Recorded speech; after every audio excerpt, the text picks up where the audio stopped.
voiding of that exclusive representation, I would be providing them a list of those properties. Well, I understand why an agent wants to do it, because they know there's a better chance they're going to get paid at the end, right? Thank you for tuning in today. I've got a really great topic that I think you're going to find very interesting, especially if you're a real estate agent, and that's the exclusive representation agreement. You're going to find that in different states, there's different ways that the agents do it. So I asked a commercial real estate agent from Los Angeles, Storai. You guys have probably seen Storai a few times. She's one of my definite go-tos. Thank you for coming in. Thank you for having me. So, exclusive representation agreement. Yes. I'm a big fan. You are a big fan. Okay. I am. Because see, there's some I've talked to some of the agents around the country, and they won't walk over the threshold of their office. They won't leave until that's signed. Mm-hmm. Now, I see in Southern California, sometimes you guys will go out and do an initial meeting, and then ask them to sign it. What do you do? Yes, I typically do have that signed and mutually signed it with the client. Pretty early stages, okay. But everybody's different, and there's all these different things to kind of take into consideration if you are the tenant or the buyer that is entering the exclusive representation, or if you're the agent. So when it comes to the client, typically they might be reaching out to you for the first time, and this is initial conversations, and for the tenant to feel comfortable, right, they really kind of need to ask all the necessary questions in terms of getting to know the representative and feel really comfortable and find out about the company and their capabilities and things like that, because a lot of that helps when it comes to the exclusive representation agreement, because I think typically the hesitation is the trust. You mean hesitation from the buyer or tenant? From the buyer and the tenant. Okay. It's trusting that you're signing in a way a document, right, and that locks you just into that one agent. What if they don't perform? Exactly. How do you overcome that? I think it's understanding, having that conversation and accepting that reality that that tenant might have previously had a negative experience. I just had this conversation yesterday with a new client, and they were coming off from working with a previous agent that they didn't feel like was very active in terms of presenting them options, and they just didn't feel like any of the work with that agent went anywhere, so they were really hesitant into entering an exclusive representation with a brand new agent. So, but there's a way out of that exclusive representation. Absolutely. Correct? So, what is yours? How is yours worded? So mine, the way it's worded, it's a combination of having a conversation when you feel like your needs aren't being met, and within a specific period that you mutually feel comfortable, and we would enter a written agreement to basically get null and void the representation, right, and step away from it. But what legally? Let's say if you become angry with each other, and legally you've got them locked in. What legally can the buyer or the tenant, potential tenant, what is their legal recourse? Just say, here's 30 days notice or 60 days notice. Is that what you have? Okay, yes. And then the relationship. Yes, exactly. So the specified days, in my case, I've had it as low as 15 days or 30 days. And what I let the client know that a lot of this is, in my case, is customizable. I do have a conversation with them, and there is tweaks of language and timelines or regions and things like that comes into play from the exclusive representation, and we apply that to a level where I feel comfortable and the client feels comfortable, and we're able to proceed. Okay. Now, when that relationship is over with, you just send them a list of properties and that you've shown them, and then if you're a procuring cause on those, then Exactly. Okay. So from an agent perspective, there is language, and once again, like I said, exclusive representations can be really customizable, but in terms of what I have it is, there is protection for the properties that I've shared with them, and we've mutually reviewed and considered.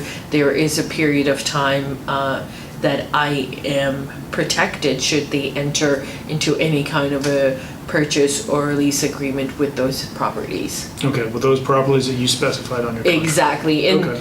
upon voiding of that exclusive representation, I would be providing them a list of those properties. Well, I understand why an agent wants to do it, because they know there's a better chance they're gonna get paid at the end, right? You know, they're gonna go out and do the work, or you guys are gonna go out and do your work, and, you know, the buyer or tenant is not gonna go to somebody else.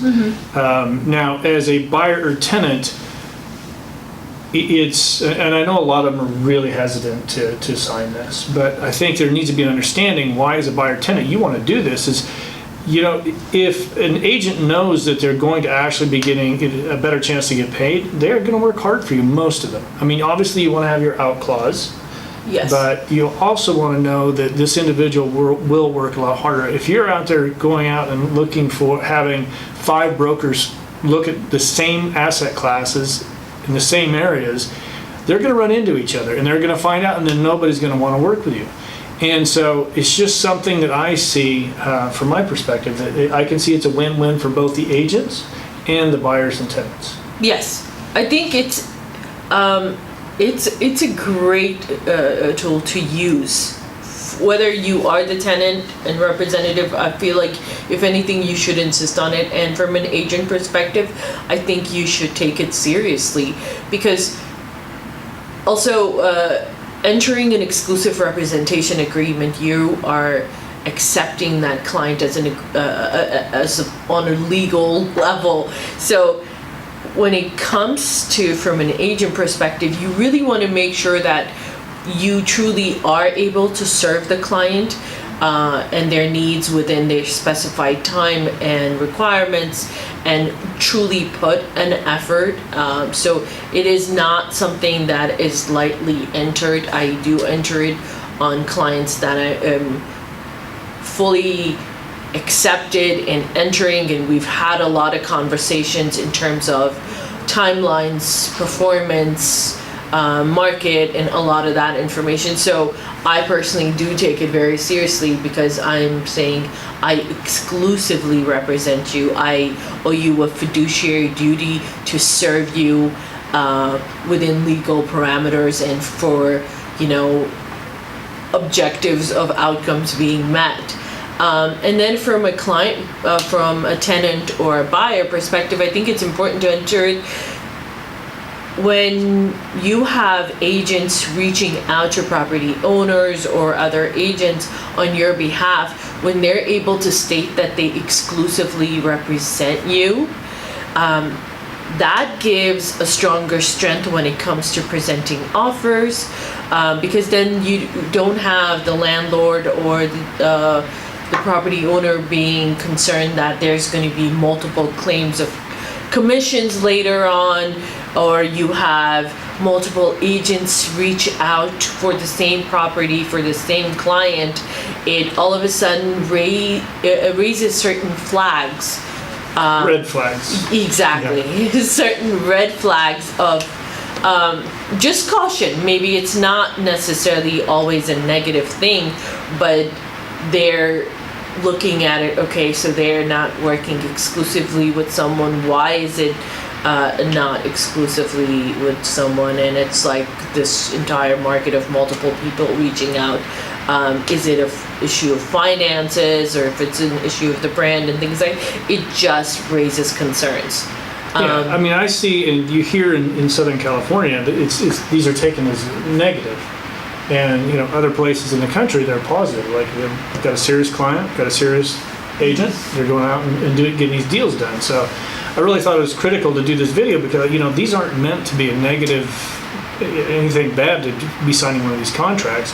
It's best for you as an agent and you as a buyer or a tenant. You're looking for tenant representation. Yeah. So.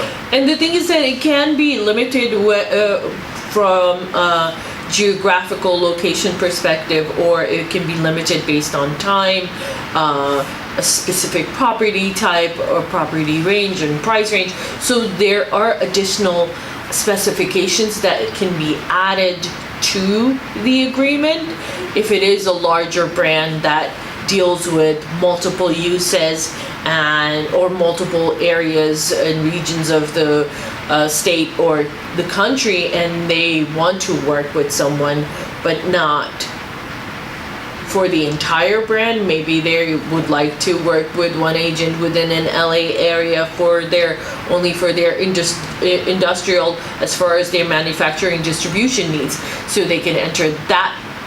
They can specify those details within the agreement, and for a specific period of time too. So there's a lot of those kind of additional details that can be placed in to make the agent and the client feel comfortable.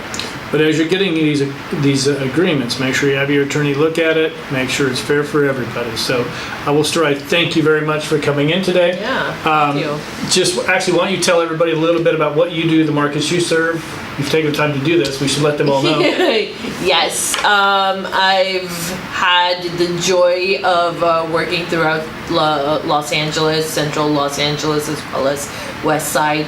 I mostly focus on asset sales for investments, as well as, of course, wonderful tenant representation. I've worked with certain brands that are looking to expand to multiple locations, and this exclusive representation has been very important in that process. My contact information will be listed. Feel free to reach out if you have questions about this agreement or any other topics or anything else you'd like us to cover. Be sure to subscribe and follow this awesome channel for more fun content. I don't know why I'm here. I really don't. Anyway, what she said. And so yes, do please subscribe. And thank you for tuning in, and tune in next week. We'll have another great video for you. Thank you, everybody.